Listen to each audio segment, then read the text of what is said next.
So today what I want to do is add a little bit to Full Spectrum Survival's discussion on buying land and the issues of taxes. And I totally agree with Brad, and I'll give you some examples of how it actually works and has worked in the county I'm in.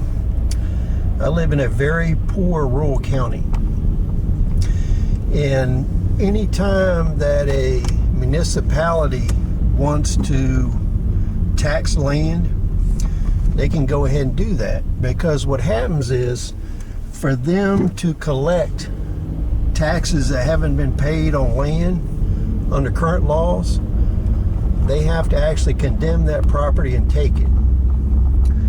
And our county is an example of that.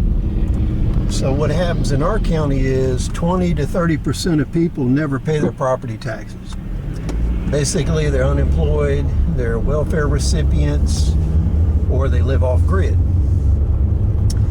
And as long as the value of the property is less than the cost of collecting the tax and foreclosure and seizure, they don't really have to worry about it.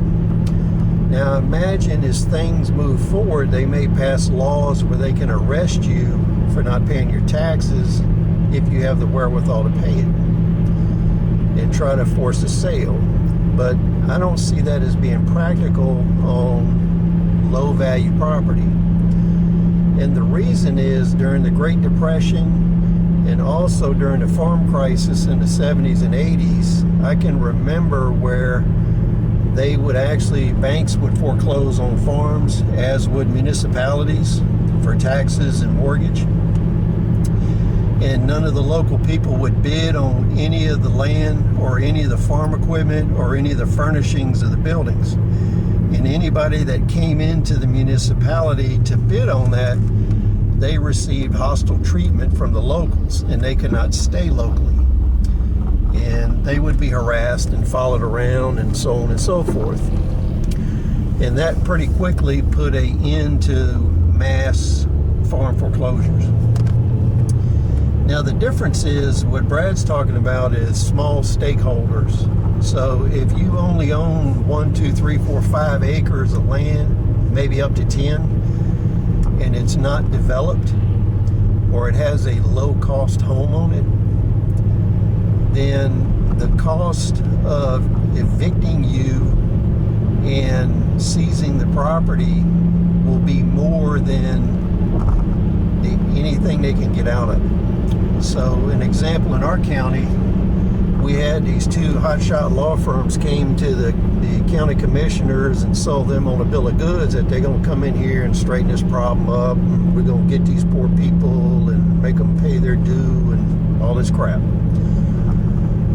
What ended up happening is they picked 2 test properties, and they were both in one of the small towns here. The houses were the typical shotgun factory houses that were built in the 40s and 50s. In our real estate market, those homes were worth between $30,000 and $60,000 if they were in good repair.